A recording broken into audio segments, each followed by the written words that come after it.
आज हम जानेंगे कि ऐसे कौन से रीजंस हैं जो हमारे इम्यून सिस्टम को वीक करते चले जाते हैं और ऐसा क्या कर सकते हैं जिससे हमारा इम्यून सिस्टम स्ट्रांग हो।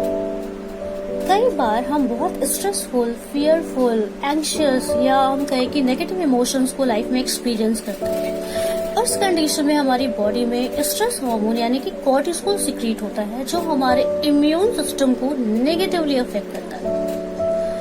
इस कंडीशन में हमारी बॉडी एक तरह से एसिडिक मोड में वर्क कर रही होती है। बस करना यह है कि इस एसिडिक मोड से बॉडी को एल्कलाइन मोड में स्विच करना, शिफ्ट करना सीखना है। जब हम ये सीख जाएंगे तो हमें समझ में आ जाएगा कि हम अपने इम्यून सिस्टम को किस तरीके से इम्प्रूव कर सकते हैं। यहाँ पे मैं आपके साथ एक छोटी सी स्टोरी शेयर करना चाहती हूँ। फॉरेन में क्या हुआ कि एक कैदी था जिसको फांसी की सजा दी गई थी। उसको वो सजा सुनाई गई, लेकिन उसको ये कहा गया कि तुमको ऐसे फांसी देके नहीं मारा जाएगा, तुमको कोबरा से डसवाया जाएगा, वो स्टिंग करेगा। तो नेक्स्ट डे क्या हुआ कि उसके सामने एक कोबरा लाया गया। उस कोबरे को उसने देखा और उसके बाद में उसकी आंखों पर पट्टी बांधी गई, यानी कि उसको ब्लाइंड फोल्ड कर दिया। उसके बाद में उसके हाथ में एक सुई चुभई गई। उस नीडल के चुभते ही वो इंसान with in a few minutes मर गया।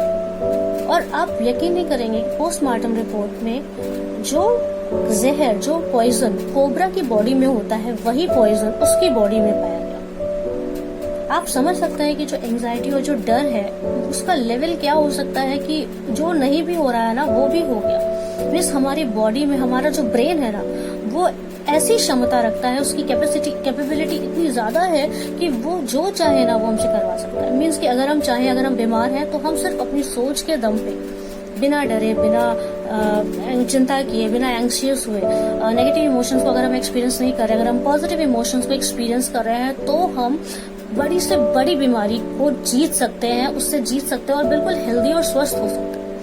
वही अगर हम एंग्शियस हो रहे हैं, हम बहुत ज्यादा फियरफुल हैं, हमें फोबिया हो गया है या हम बहुत ज्यादा स्ट्रेस ले रहे हैं, तो उन सारी कंडीशंस में चांसेस बढ़ जाते हैं कि हमारा ब्रेन हमारी बॉडी में किसी भी तरीके की बीमारी नहीं है, लेकिन वो उस बीमारी के भी लक्षण हमारी बॉडी में पैदा कर सकता है जो बीमारी हमारे अंदर एग्जिस्ट करती ही नहीं।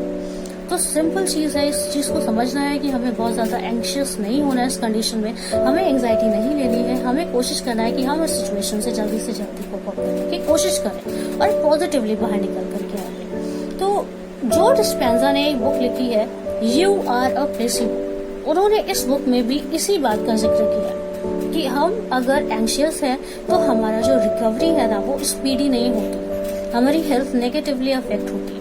लेकिन वही अगर हम ये मान लेते हैं, हम मेंटल लेवल पर बहुत स्ट्रांग बना लेते हैं खुद को, पॉजिटिव इमोशंस को एक्सपीरियंस करते हैं, हैप्पी रहते हैं, तो ऐसी कंडीशन में जो भी हम दवा ले रहे हैं ना वो दवाएं भी हम पे बहुत तेजी से असर करती हैं और हम बहुत जल्दी अच्छे हो जाते हैं। तो अब ये समझते हैं कि एसिडिक मोड यानी कि जब हम एंग्शियस है, नेगेटिव इमोशंस को एक्सपीरियंस कर रहे हैं, उससे किस तरीके से हम एल्कलाइन मोड में शिफ्ट करें, ये समझना जरूरी है। तो इसके लिए मैंने आपको पिछले कुछ वीडियोस में आपको डीप ब्रीदिंग की एक्सरसाइज बताई थी, ब्रीदिंग टेक्निक बताई थी। आप ब्रीदिंग कर सकते हैं, वो बहुत अच्छा तरीका है। इससे क्या होता है कि हमारी बॉडी में जो इम्यून सिस्टम है वो हमारा और ज्यादा स्ट्रांग होता है, क्योंकि बॉडी में एम्पल अमाउंट में ऑक्सीजन जाती है। ऑक्सीजन की सप्लाई जब बहुत अच्छे से होती है तो उस कंडीशन में हमारा जो इम्यून सिस्टम है और WBC है, हमारे जो लिम्फ्स है, वो और ज्यादा तेजी से वर्क करने लगते हैं, एक्टिव हो जाते हैं।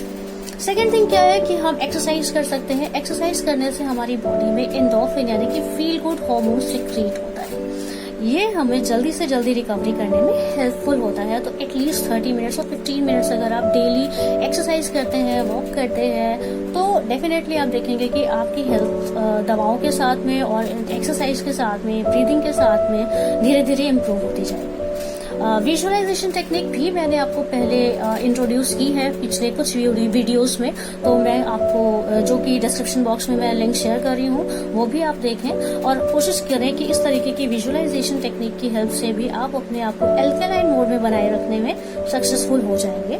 तो मुझे उम्मीद है कि आप उनका भी हेल्प लेंगे। साथ में इम्पोर्टेंट है कि आप बेहतर स्लीप लें, क्योंकि कुछ रिसर्चर्स हैं उनमें ये देखा गया है कि अगर कोई प्रॉपर 6 to 7 आवर की स्लीप नहीं ले रहा है तो उसकी बॉडी में जो इम्यून सिस्टम है वो वीक होता है और ऐसे में हमारी बॉडी में बोलते हैं ना कि जो इम्यूनिटी होती है वो वीक होती जाती है और वो कोई भी वायरस आके आसानी से हम पे अटैक कर देता है। और अगर 6 से 7 घंटे की नींद आप ले रहे हैं, मतलब कि आपकी बॉडी किसी भी तरह के वायरस से लड़ने के लिए अपने अंदर एनर्जी स्टोर कर लेती है उतनी देर में, और वो किसी भी तरीके के वायरस को हरा सकती है, बिकॉज वो उस समय ग्रोथ प्रमोटिंग हॉर्मोन्स को सिक्रीट करती है। तो बॉडी में जब भी हम सो रहे हैं तो उस समय वो फाइट करने के लिए तैयार हो जाती है वायरस से।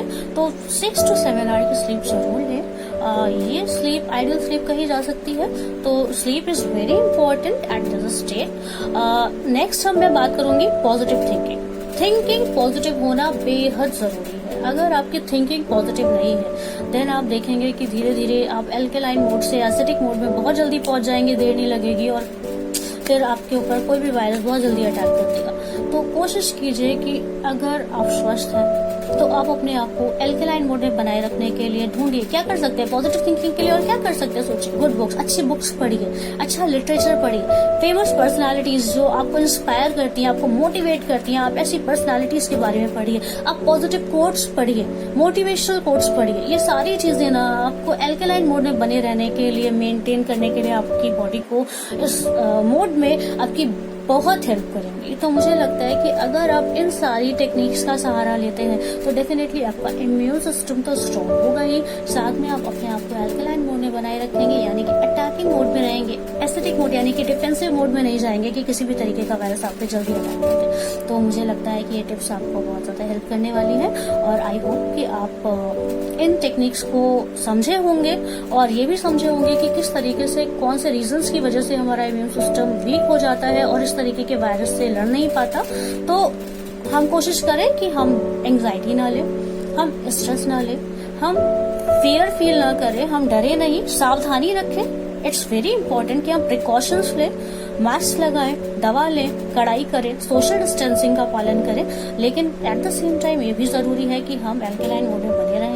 अपने बोलते हैं ना थॉट के लेवल पे हम कोशिश करें कि हम पॉजिटिव रहें, स्माइल करते रहें, और दूसरों को भी ऐसा करने के लिए इंस्पायर करें, और इन सारी टेक्निक से जितना हो सके हम बेनिफिट